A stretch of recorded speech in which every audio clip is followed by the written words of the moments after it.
Santa Claus comes, and I'm the only Santa Claus that's, and then you hear the people, black, black. And I take my head off, boom.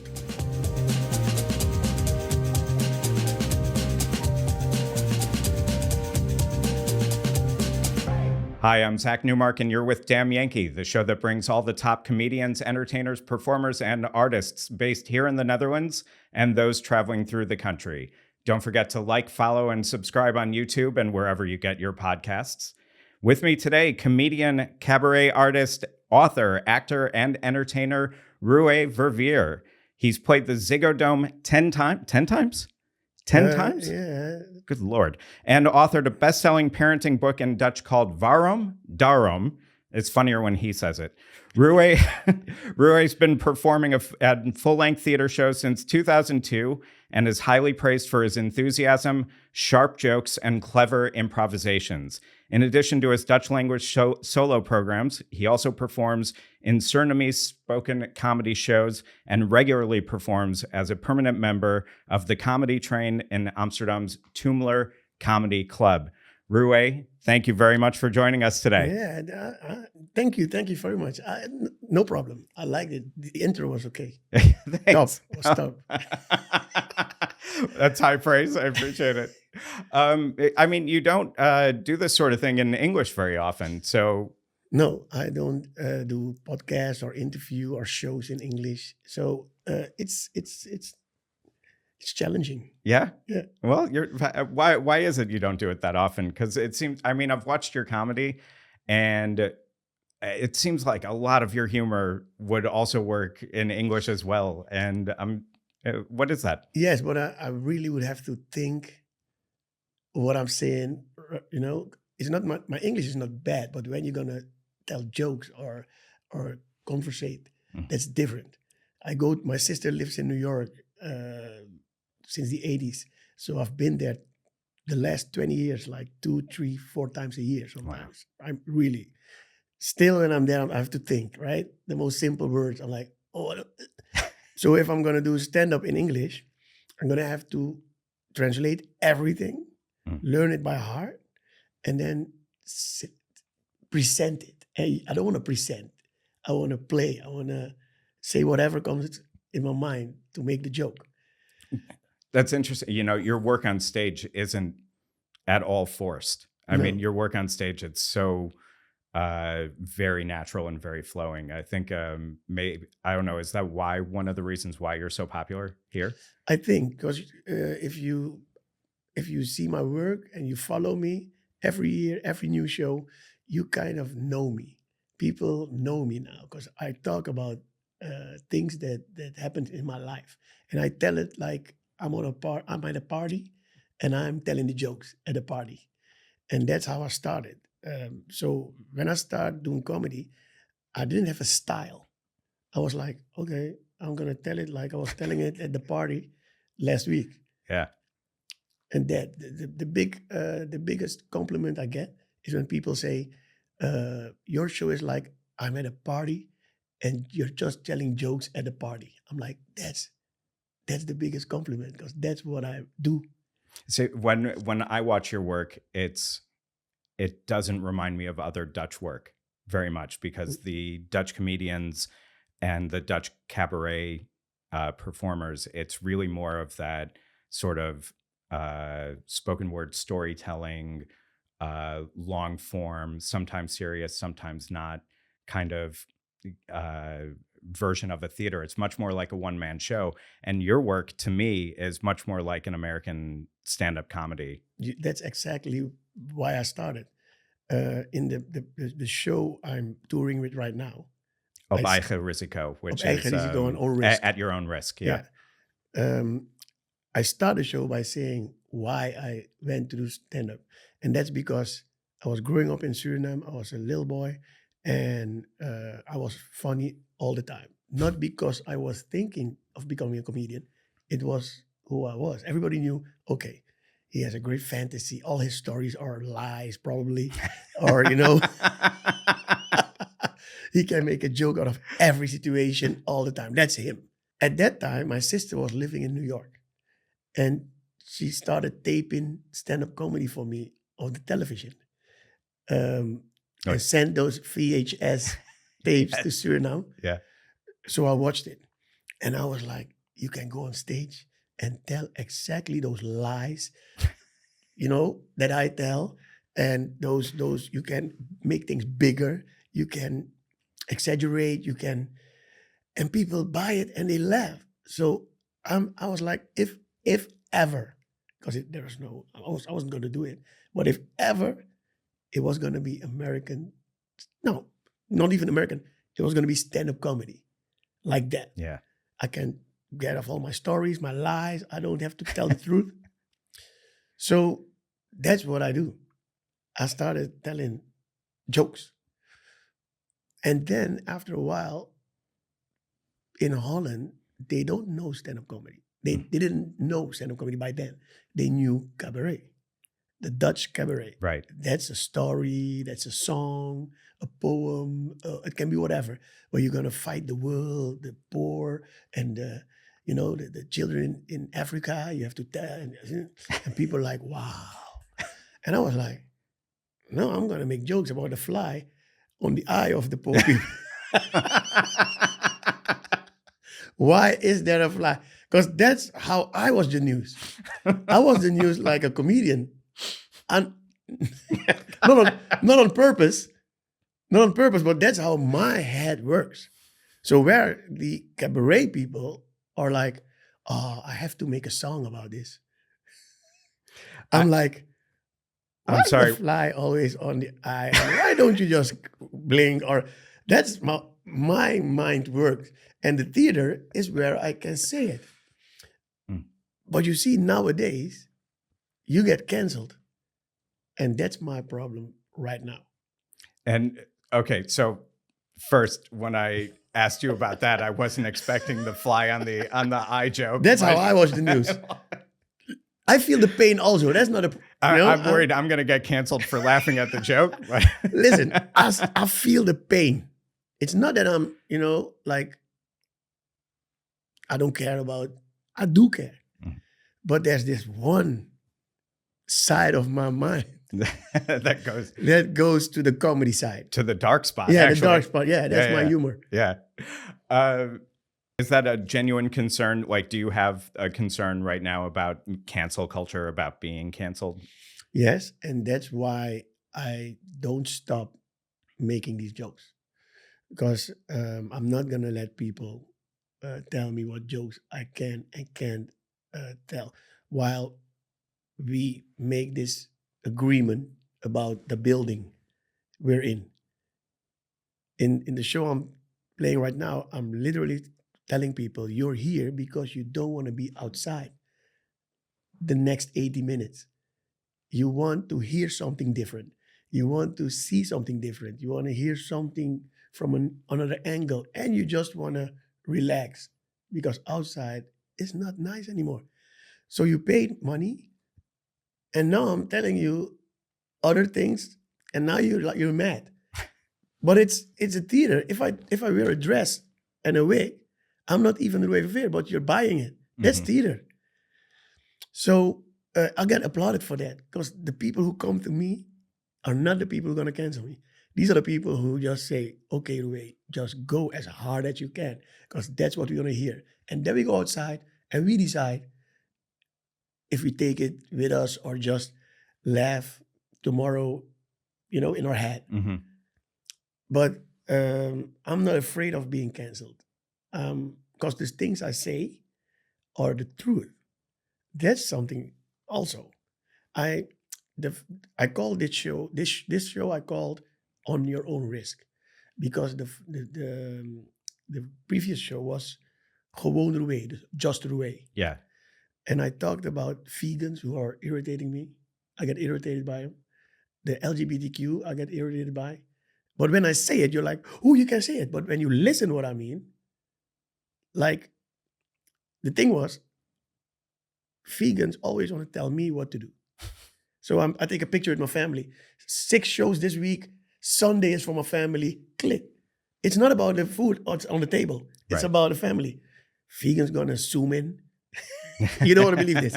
And send me an email. I saw the meat on the table. You still eating meat? And blah, blah, blah. okay, now you have a problem with me because I never tell anyone what to do. So if you're gonna tell me what to do, I'm gonna make jokes about you. So now you had a couple of vegans, the community mad at me. I'm like, I never said I hated vegans. The ones, Who email you. yeah, who gonna tell me what to eat? Those. I talked about the LGBTQ. Mm-hmm. The only thing I said was, I never mind what people do. I don't care. But I'm getting emails. Why don't you never post a rainbow flag? Why don't you ever say something? Why don't you ever promote the pride? You're from Amsterdam. You should be proud as a celebrity. All the other celebrities doing it. You're not doing it. Is that because you're against us? So I'm like, okay, so I have to post nowadays Yeah. to show I'm for or against. I'm like, nah, you don't gonna tell me what to do. But I'm saying, do whatever you want. Don't bother me what I do. People get offended by that. Is this the type of thing that starts to become an issue as you become more famous somewhere? Yeah, because then maybe you're kind of a little bit more like a brand than a person at some point. Yeah, but people forget I don't care about the brand thing. I'm just Roué, and I'm saying what I want to say. So I don't mind the I'm popular or whatever. I'm not popular. When I walk on the street, I'm not thinking I'm popular. I'm Roué. I'm walking, I have to go get groceries. Okay, I need to be there. People laugh at me sometimes. I'm like, why are you laughing? What? People recognize me. I'm not busy with that. So when I'm gonna do my shows, I'm just gonna say what goes wrong in my life, what irritates me, what goes well, what goes wrong. I don't care. As long as I'm respectful. So if I say, don't irritate me, I'm not saying I hate vegans. When I say don't irritate me, I don't say I'm against. But people gonna be like, oh, if you don't say you're pro, then you're against. Because you don't put anything on social. Since when is social the place to, Right, yeah. And that's what I'm talking about. Well, in and my then show. it's performative at some point. Yeah, Like, I'm gonna make jokes. When is it really right? I'm gonna make jokes because I have this one joke. In the previous show, I'm like, the vegans this and the vegans that. And nowadays, vegans are so pushy. They're the new Jehovah's Witness. See, you could do it in English if you wanted to. But I have to. I could. But I'm going to have to do a lot of preparation, and research. And the word, can I say it like this? Can I say? And then I think the spontaneous Roué will not be there. But maybe I should take the best things, 25 minutes, translate, practice, and just do it like that. Why not, man? Maybe. But that's the thing. It's not. Maybe one day I'm like, okay, now. Yeah. But right now I'm too busy with this. So I'm curious because you said, at one point it was, sort of a revelation to you that you could embellish on stage, or that that's what a comedian does, is lie and tell these stories or embellish, or are they real stories? Are they not? What you're doing in your show now, how much of that is you and how much of that is a character? I think everything is me, but the exaggeration, make things bigger, make things funny, that's also me. But people forget with those movements right now, and people forget that I'm a comedian in a theater. I have to say, all women are blah, blah, and all men. Don't send me emails, not all women. Me and my sister are not like that. Okay, so you don't get it. If I say white people this, black people that, not all white people, this neighbor of mine and me. Okay, so what are you doing in the theater? Right. I have to. I can't say, all white, no, not all of them, just like 22%, and the other black people, not all. What kind of joke is that? Right. Except for Ryan. Ryan's okay. Yeah. Everybody else. Yeah. So that's why I'm still doing what I'm doing in the theater, and I'm talking about it right now. Mm-hmm. So now I'm making jokes about the people who can't handle the joke. Is there ever a boundary that you've pushed too far that, in your own opinion, now looking back, is there anything that you were like, you know what, if I had that one to do over again, maybe I wouldn't do the joke the same way. Mm.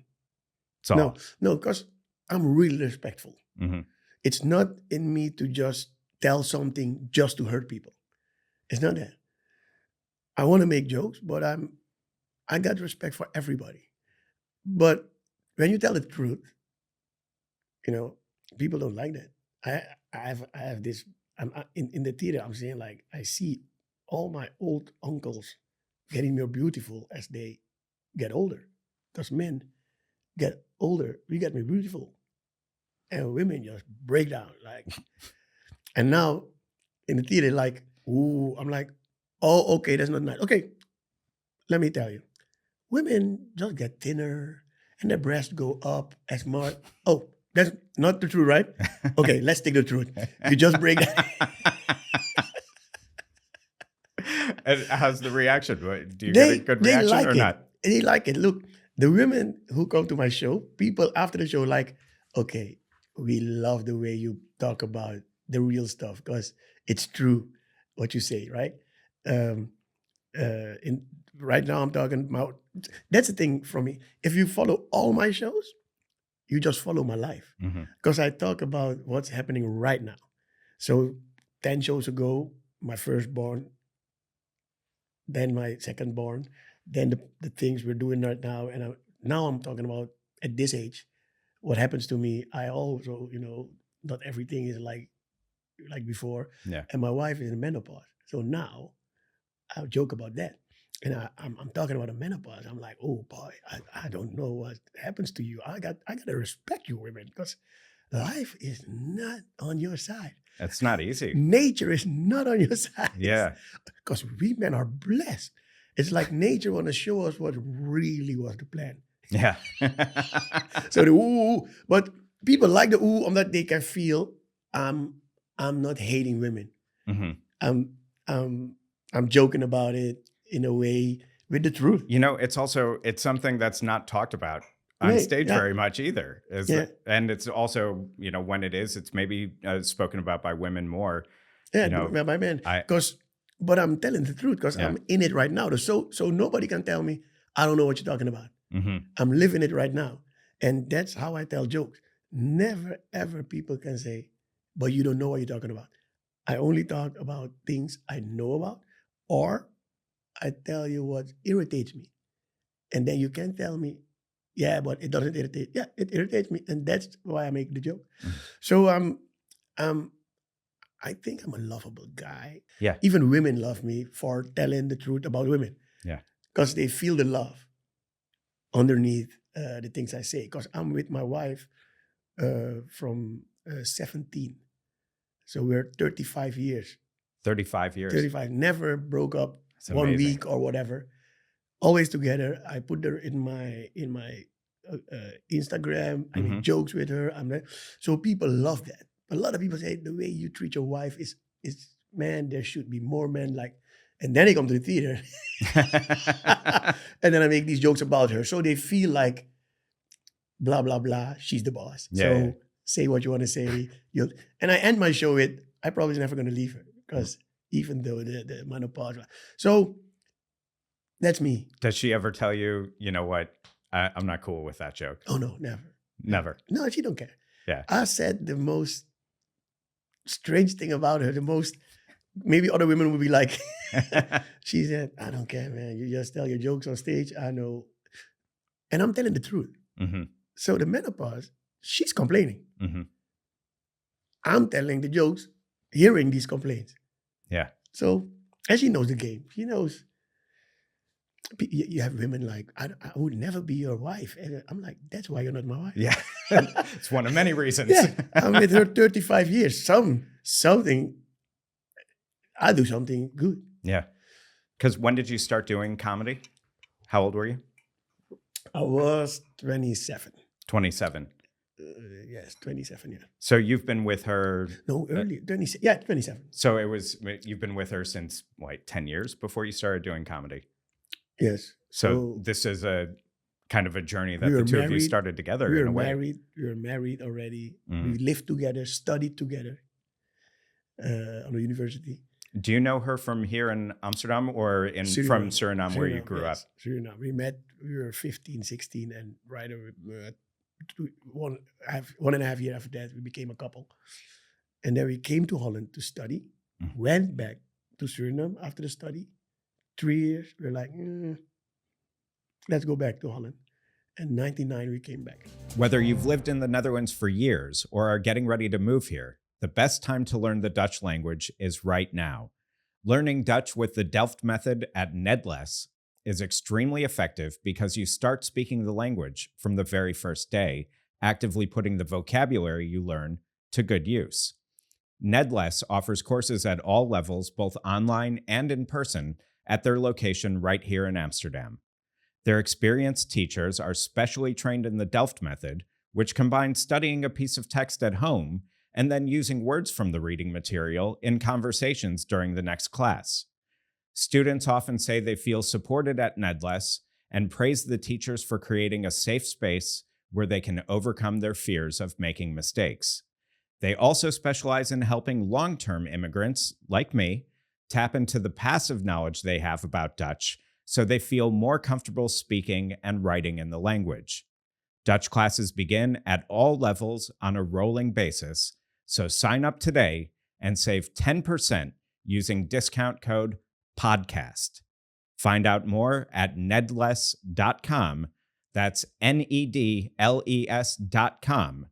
Nedles, Dutch for internationals. What was it that made you want to move back to Suriname in the first place?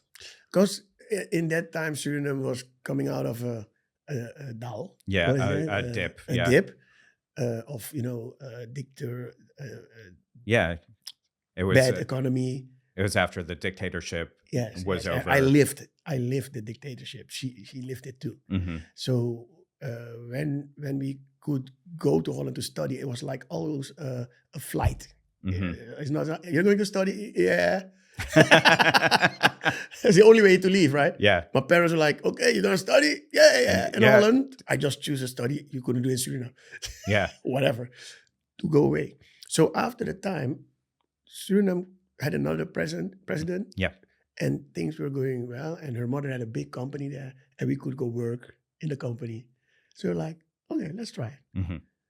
And after 3 years, they changed the president. Yeah, the president came out, and then the new one came, was the same from the. It was Desi Bouterse was out, and then Desi Bouterse came back. Is that not in the person? Yeah, but a friend of his. Right. It was his. It was his.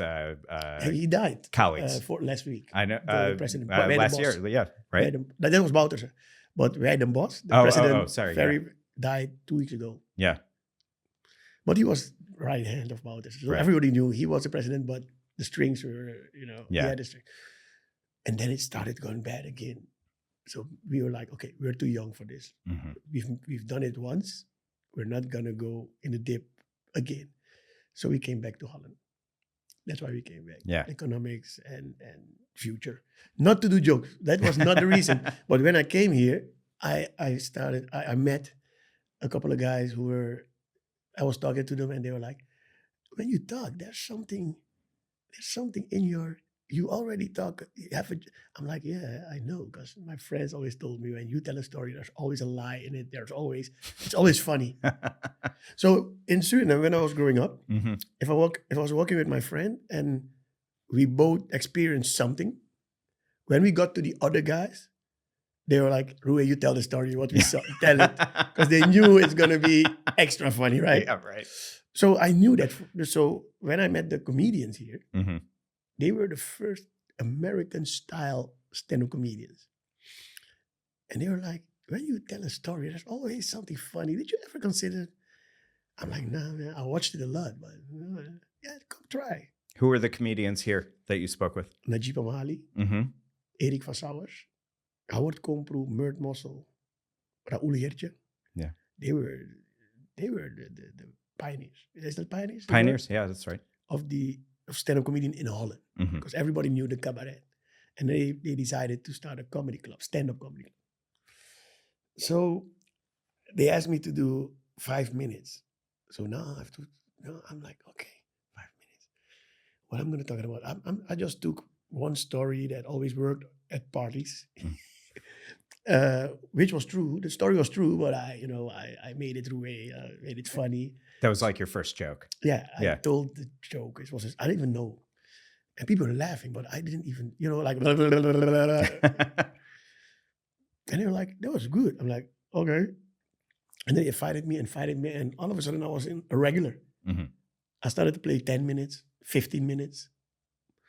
So now I'm looking at these guys, Najib Mahali, and I'm like, oh, these guys are really talented, man. I have to write jokes. They're just go on stage and they start talking. And I'm like, okay, what I'm going to say. Now I look back. And it's the same thing I do right now. Mm-hmm. But I always thought I don't have the talent. I still don't think that. Maybe that's the power I have. Not thinking that I can do it. I have to work hard to do it, which makes me maybe the comedian I am today. Not like I can do this. So, do you have to set specific times to sit down and write? No, I never write. Mm. I never write. I just talk to people.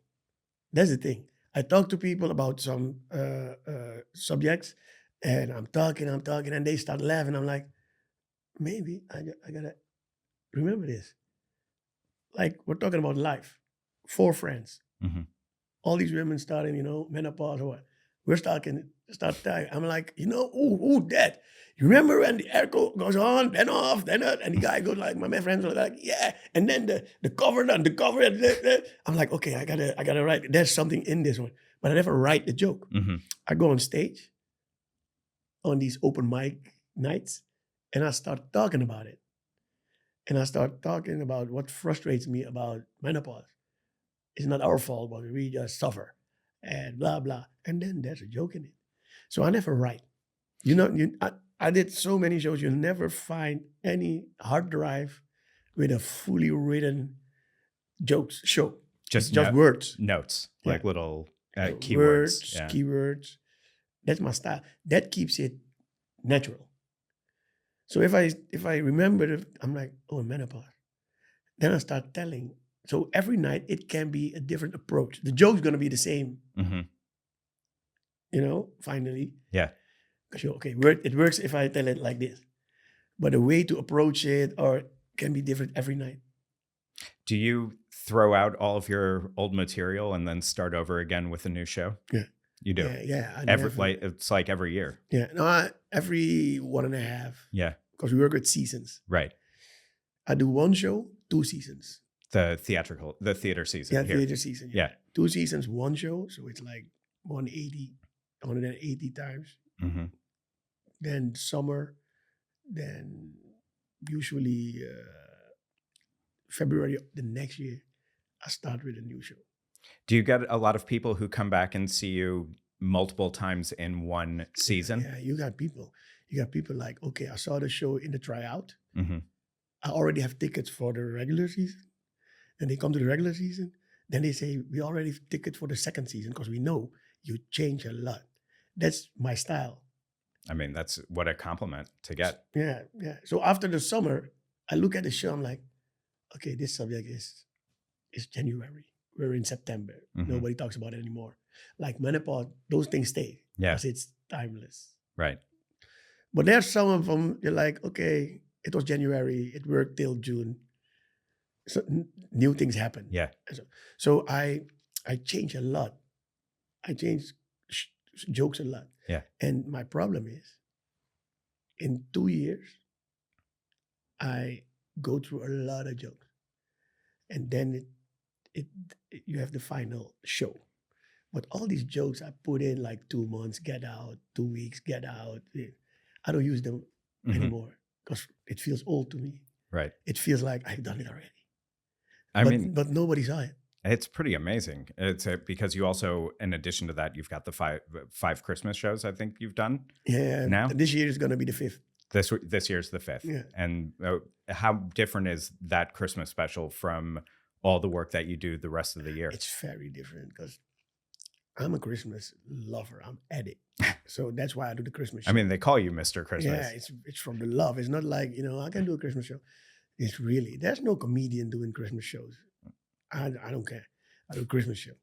And it's totally different because when I tour, I have my technician, I have my tour manager, and me. We're on the road. 3 all year long. We're 3. The 2 weeks that I do the Christmas show, we travel with 25 people. Wow. Like the band, the dancers, the production, my wife and kids are all in the show. I come as the Christmas, telling, the Christmas, Mr. Christmas always comes. Santa. Is it always Santa or is it like Santa Claus or like Sinterklaas? Santa. No, it's the American Santa Claus. Okay, yeah. Santa Claus comes, and I'm the only Santa Claus that's, and then you hear the people, black, and I take my head off, bold. So I'm telling, the thing of the Santa is he comes like 10 minutes to like a little year, what do you call it, odejaars? It's here, like at the New Year's Eve, show and presentation where what happens where they in have last year. But year what I review comedy show or But what this Santa does, he comes to tell the people that he's in Holland to deliver presents. But he always has 4 or 5 people who were big in the news, and he always, because he's the only bold, he always get the losers of the year to go bring presents. It's always it's not a world champion, it's the one who's been accused of whatever. One problem or another. The one who, and then, he talks about it, makes a joke, and then, so a resume of the year, but then the people who are not so good in the news, he has to every year. And then he leaves. So he's the Santa. I have 4 singers, because I don't sing. Right. I have a professional band. That's the band who plays for Ladies of Soul in Ziggo Dome. Yeah. That's my Christmas band. So it's the best band. So cool. Supporting band. It's a whole different show.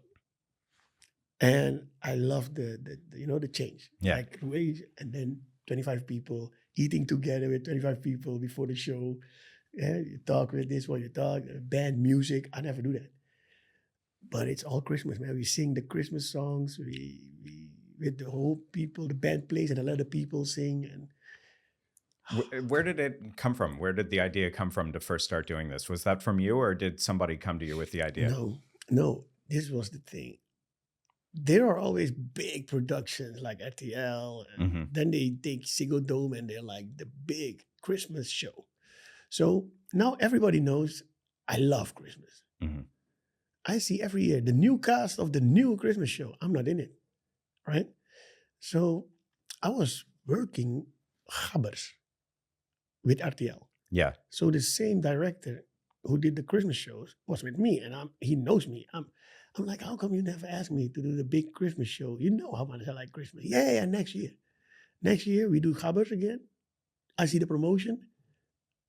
I'm not in it. So I was sitting with my manager one day. I'm like, I don't know why. They have this, you know what it is? They have this friends.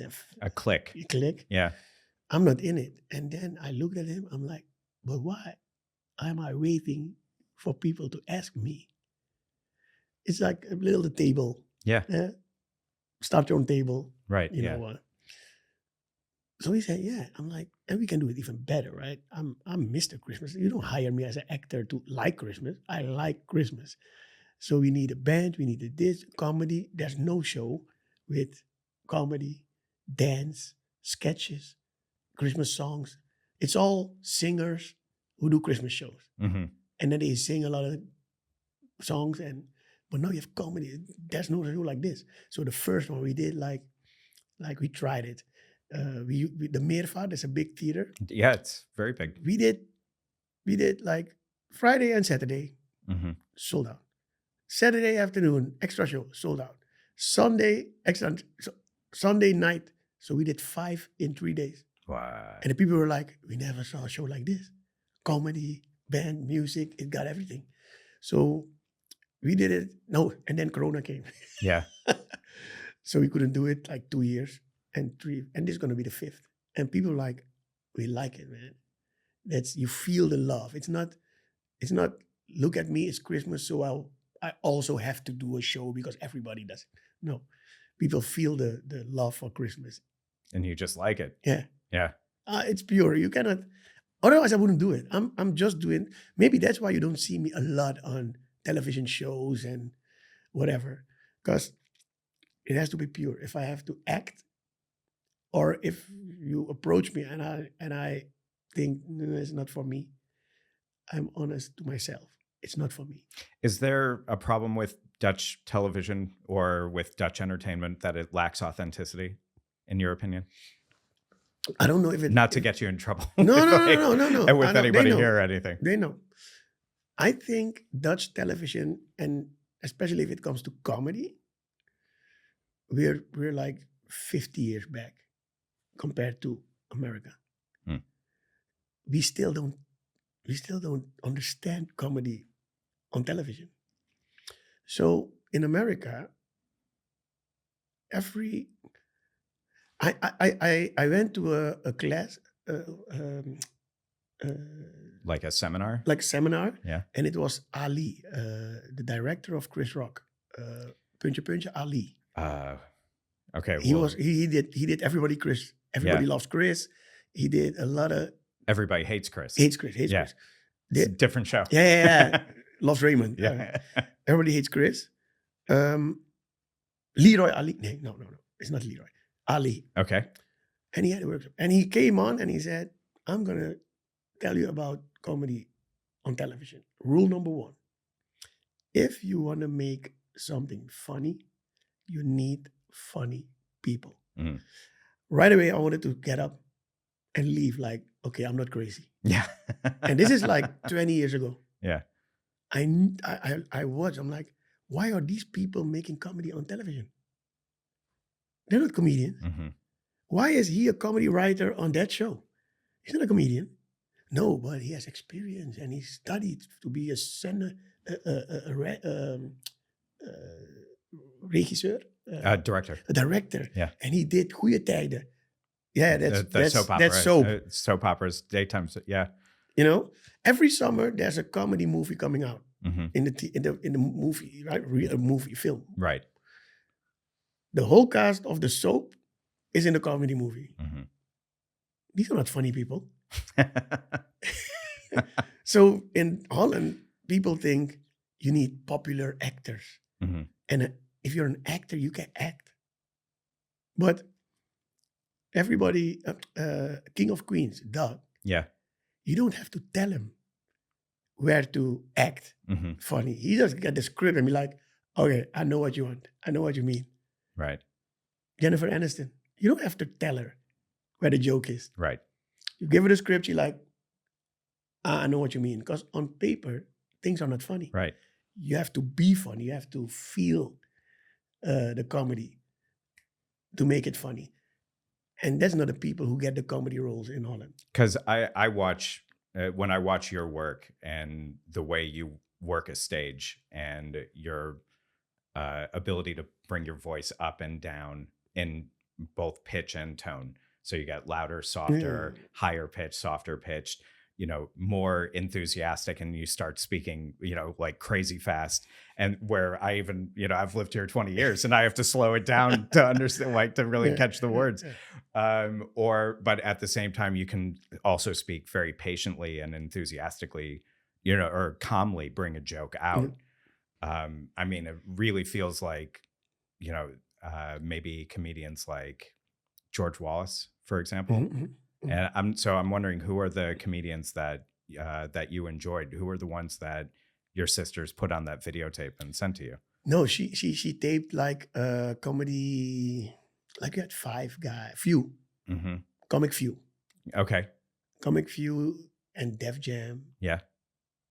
Those two she taped for me. Yeah. So these were mostly black comedians. Mm-hmm. So later on, when the internet came, I came across white comedians. I knew they were there, but my sister just taped Comic Few. Sometimes she taped a whole show of an unknown comedian, but I watched everything. I think the one who got me right away, it's crazy, but Dave Chappelle Yeah.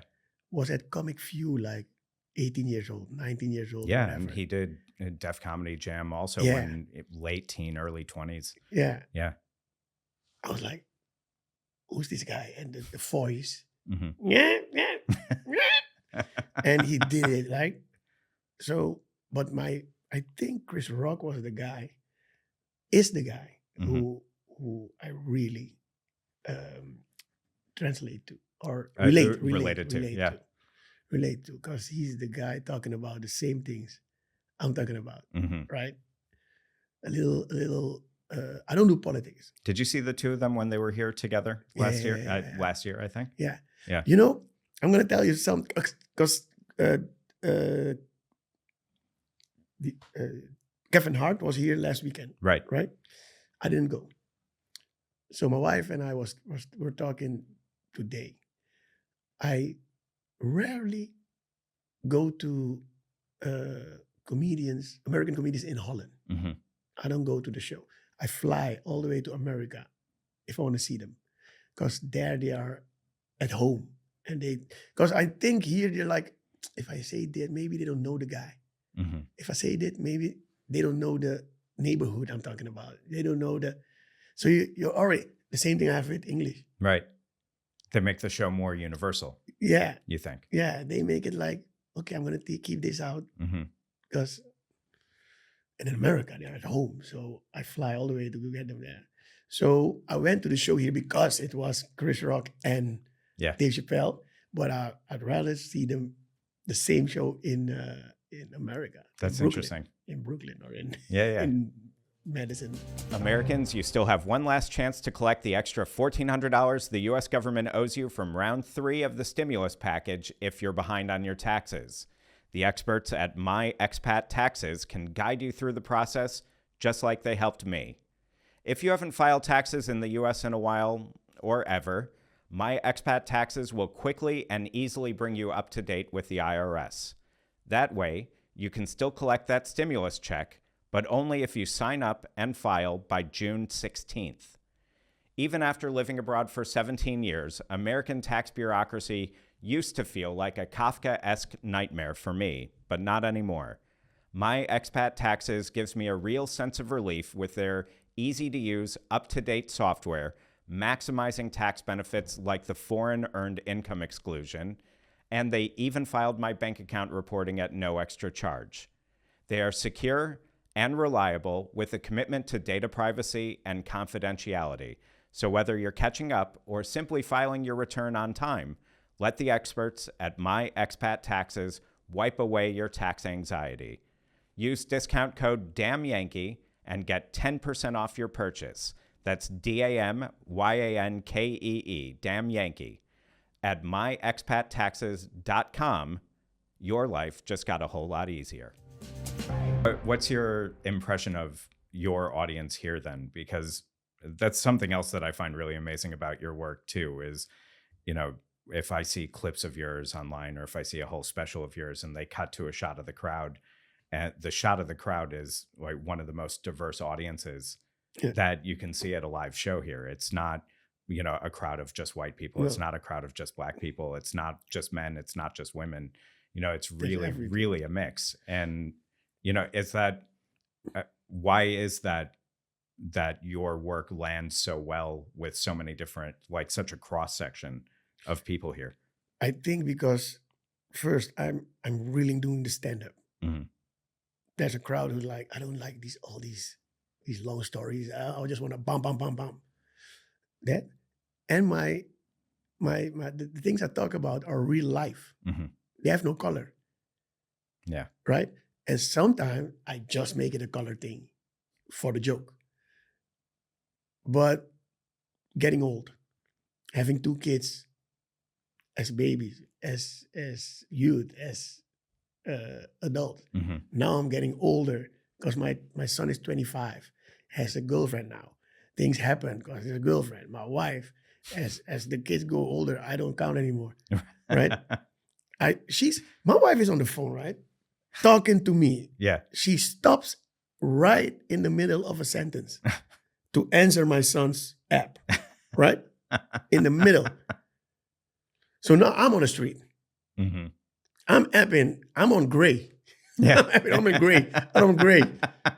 And I'm like, why don't you answer? And then later I'm like, yeah, the kids were here. And I'm like, but when you're with me. She leaves you on read for the kids and then, yeah. So these are white, brown, black, whatever. Yeah.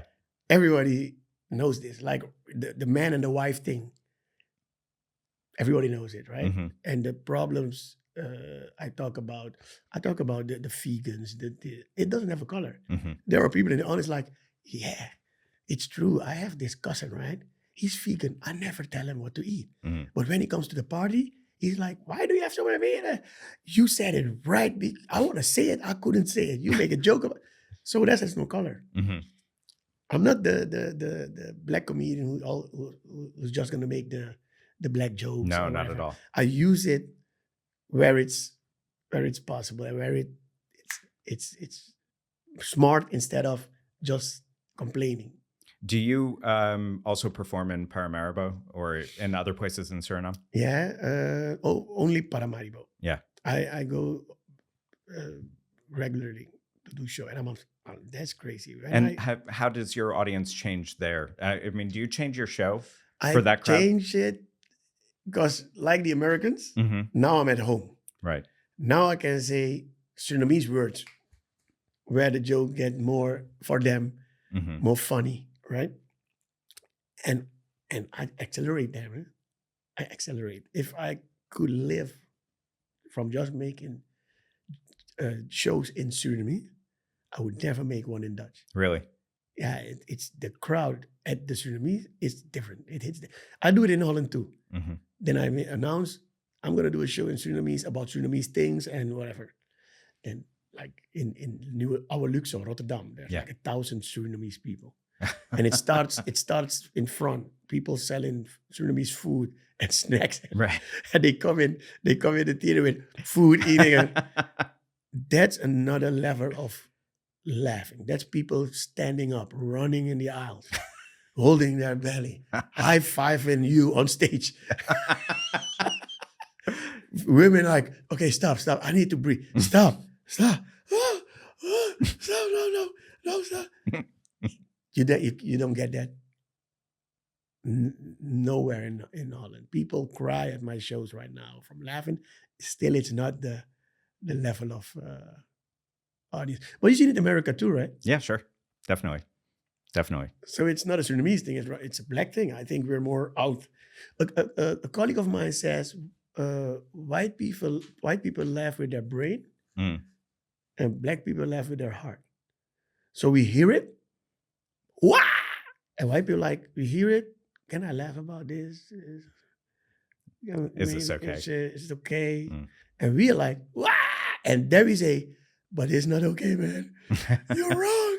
Woo! But it's just taking it in, right? When I say the fly joke with black people, they burst out laughing. And then they're like, but you can't say that, man. After laughing for like 5-10 minutes. Right? Yeah. And white people are like, ooh. Ooh. That's different. Yeah. And it's okay. Yeah. And so you like all of it? I like all of it, man. Yeah. I'm doing shows for people. I always say that. What do you have? People like, do you have white people or black people? What's your I'm like, I play for audience. Yeah. If you want to come, you laugh, you come. If you don't want to come, if you're black, white, you don't.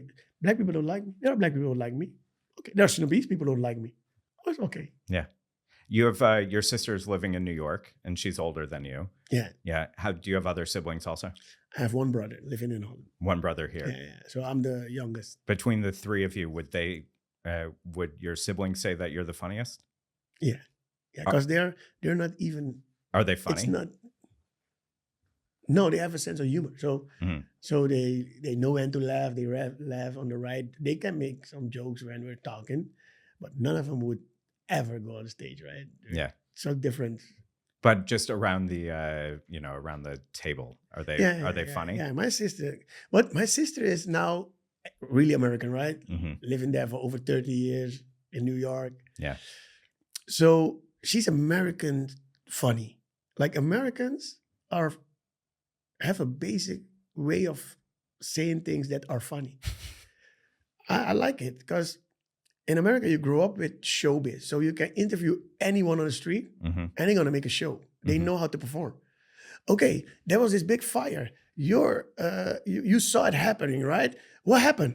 So I was there. It's a good story already. Yeah. And here in Holland, it's like, yeah, I saw it, and I told my wife there's something wrong there, and oh man, I saw the fire, and yeah, so I came out and I was wow. That's why in America those talk shows, Jimmy Fallon, whatever, All the you late can shows, ask yeah. everybody. You can ask a basketball player, he gonna tell you a funny story. You can ask a police officer, he got honored 40 years. He's gonna tell us. The soccer players here in Holland, you can't even interview them. They're not funny. They don't have stories, whatever. In America, you grow up with some kind of showbiz. These NBA players, right? You interview them. Even when they're free and they say that Jimmy Fallon, they funny. Did your wife, when the two of you started dating, did she see that in you already as a teenager? I think so. I don't know if she saw it like a comedian professionally. No, but I mean, just I made her laugh. Yeah. And that's the way you get women. There's no other way. People say money. No. If you make them laugh, money is okay. But if you make them laugh, you touch something in the heart, people remember you. Sometimes I walk in on the street, people start laughing from a distance. And they're like, I'm sorry. When I see you, I have to laugh. I'm like, it's better than cry. Right. Yeah, exactly. When I see you, I have to cry. It's better than running. So you laughing, you make people happy. That's a feeling they don't forget. Right? So that's what I did, because she was from another social class and I was from another social class. Is she from a higher class and you're me from... and my wife are like a story, like a... Yeah. Like a movie, like, Romeo and Juliet. Yeah. I never saw rich or poor.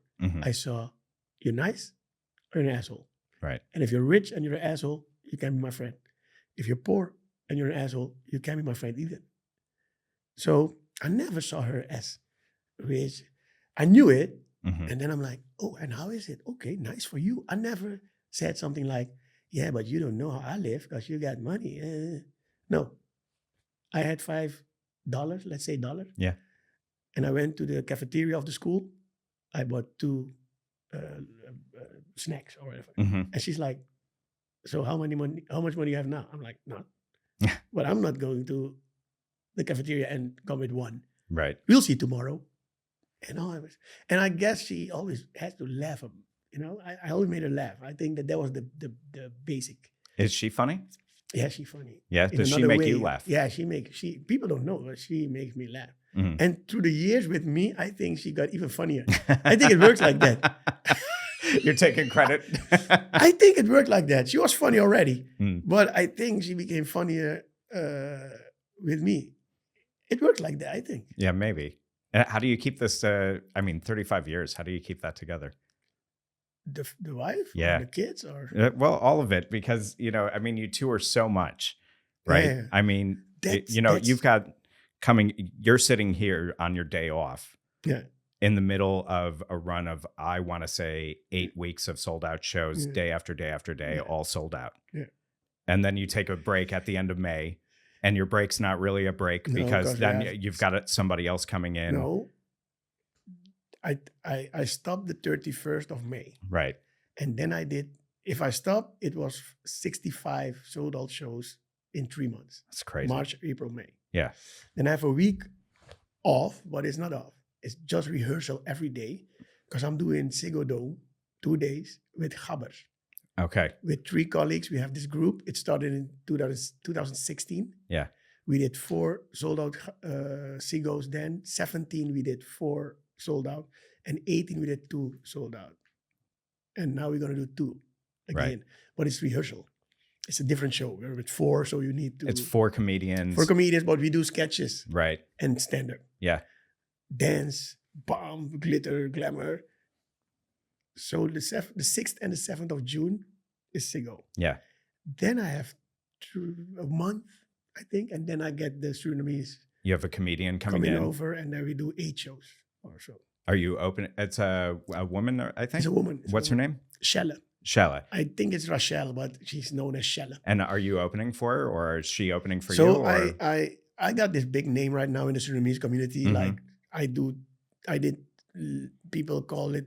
I did the first Surinamese show was the show about every aspect of Surinamese people, how we act, how we do. People crack still now. So people say that's the legendary show. So I did a couple of, in the last 10 years, I did 3. Yeah.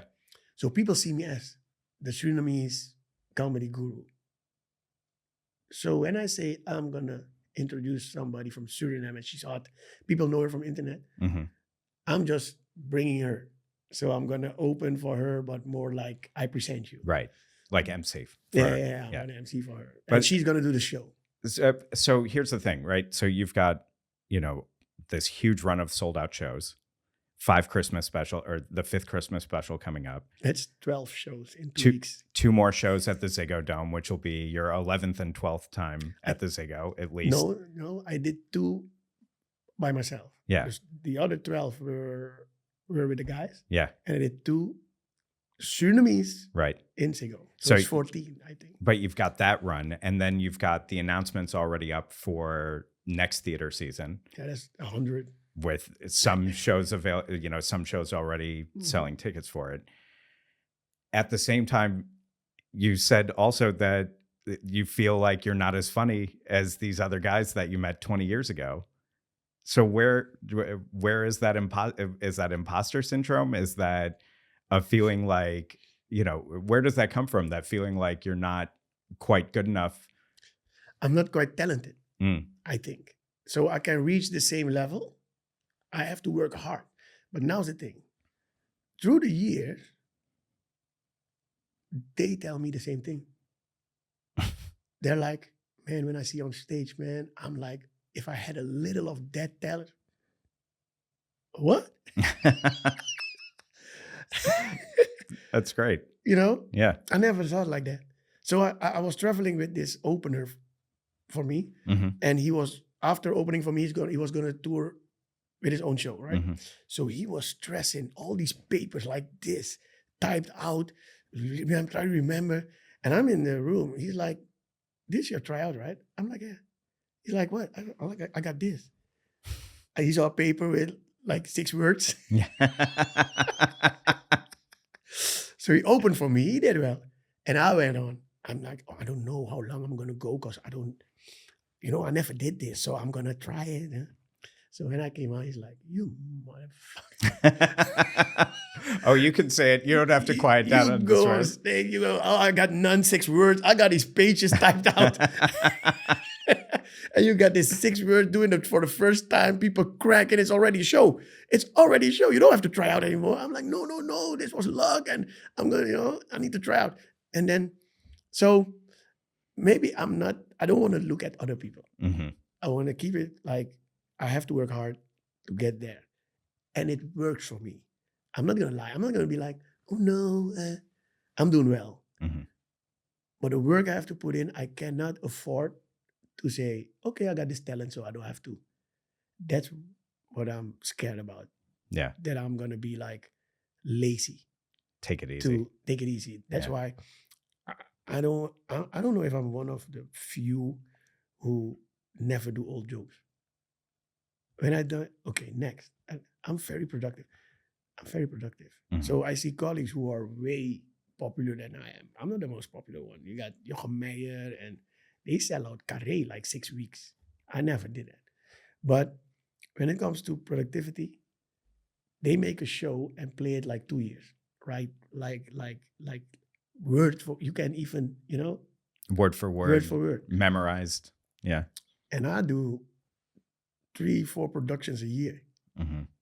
And the Christmas jokes are not in my show. The Shella jokes are not in my show. So the Ziggo Dome, all new material. Yeah. So I'm very productive. still I think, okay, I have to work hard, man. Oh man, other guys got, other guys got it. I know now it's not really like that, but I really started with I have to work hard to level with these guys. Mm-hmm. Where it seems like they were just, but it wasn't like that. It was like nothing. It was like easy for them. But Yeah. that's how your opener looked at it with you. Yeah. Your opener looked at you like he's just got 6 words. Yeah. He Right? still hates me. It's a joke between us now. Like, yeah. So what is it that you want? What do you want to do next? Or what do you, what's your career goal? Or is it to... It's my career started. This has never been a dream. I keep telling people, this was never a dream. This just came across, and I was like, I told my wife at that time, I'm like, I'm gonna do 1 year comedy, and then I'm gonna take a regular job. She said, okay. I'm like, how much money do I have to get to make things work? We had Randy already, the first son. She had a great job, so she's like, it's not that much. I'm like, okay, I can do that. So after 1 year, I'm like, okay, I'm gonna extend to 1 more year. You hit your target. So now I'm telling my wife I'm gonna get 1 more year, but it's already 26 years. Yeah. Then I'm gonna go to the regular job.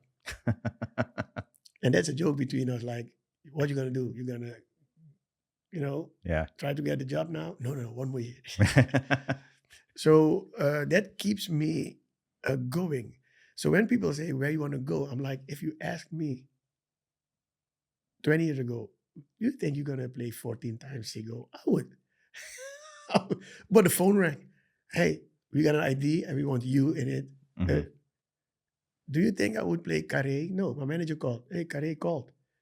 They say they want your Surinamese show. So I'm like, let it go like that. I'm not gonna put any goals or targets or whatever.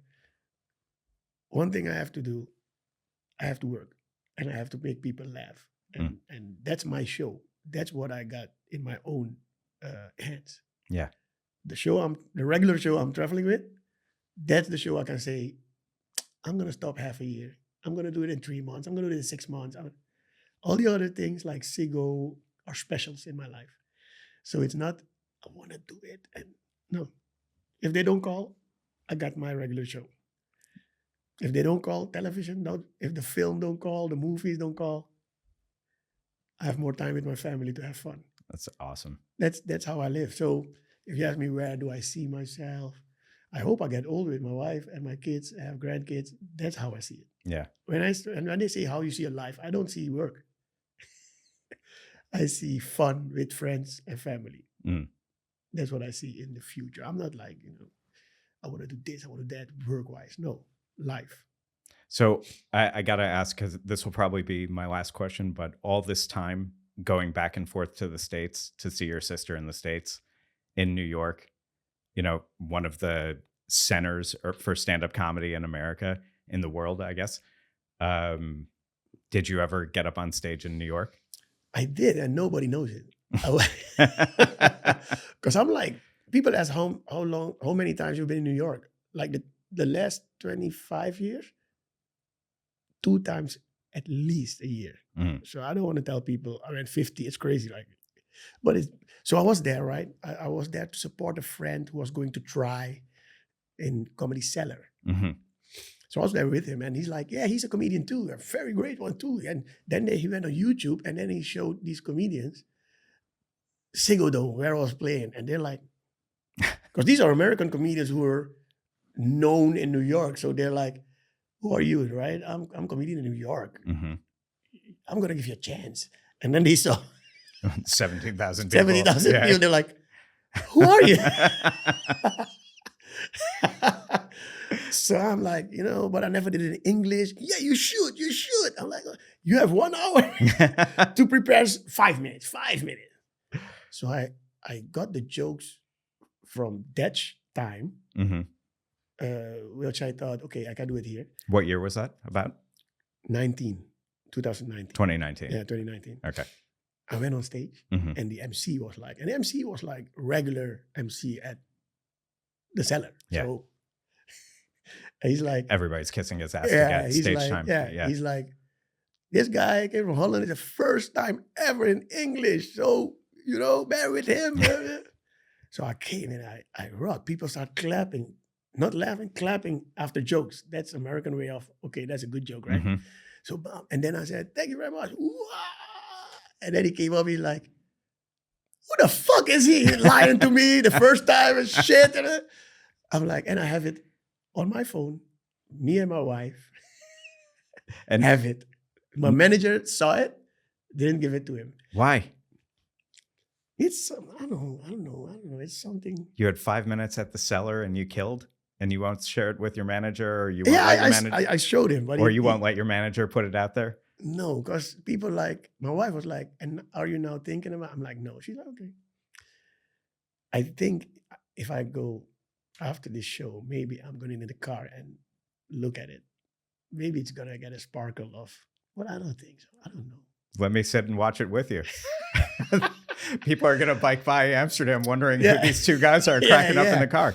I had this joke and they liked that one because I was thinking, I'm in America now. I can make the jokes that every American comedian makes, Mhm. or I can show them that I'm a little bit more than just telling jokes. It was a story that my sister-in-law had breast cancer, Mhm.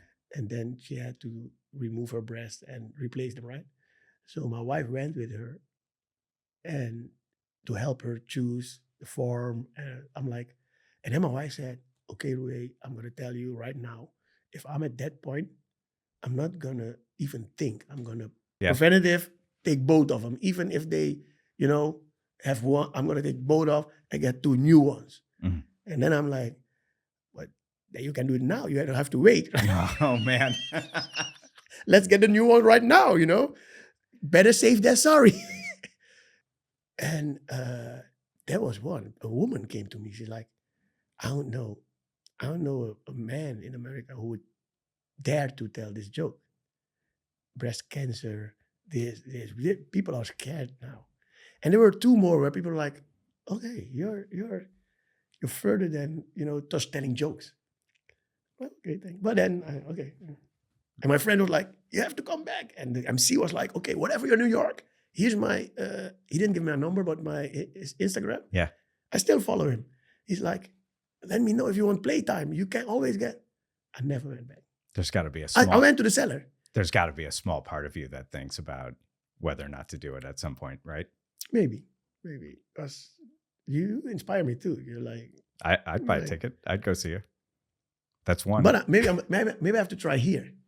Because you have English spoken stand-up comedy clubs, right? Yeah, a few theaters. Yeah, Boom Chicago is probably Boom the biggest, Chicago. but also Carré and Delamar and Mirenvaart, they all book international comedians coming through, and also some local comedians here who perform in English, and we'll book them. I think you'd have a market here if you give it a go. And then I maybe have to try Sweden, like Europe first, right? Or I don't know. I mean, if your comedy is more for an American audience already, I think you have a lot of bits that would work very well over there. Yeah. So I hope that when you do make it over there, that you don't forget about us here. No, this is where it started. I'm gonna say right now, if ever I play in, I don't have to become big, but if ever I play, I'm gonna be like, it started here. Started at not even at the center. Started at Damn Yankee. Damn Yankee. That damn Yankee told me. Yeah. Get your ass to America and tell jokes. I see it. You're thinking about it now. I can see it. That 2019 till now, never thought about it. All right, Roué Verveer, thank you seriously for spending all of this time with us. And I mean, my God, taking a break out of this sold out run that you have to do this is very appreciated. Thank you. This is the first time I spoke English for this long. Wow. Because I'm in New York, you're like, can I help? Yeah, can I have fries and hamburger? That's it.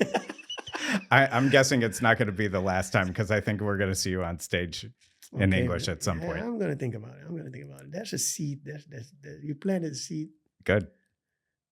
The world needs it. The world needs more funny people.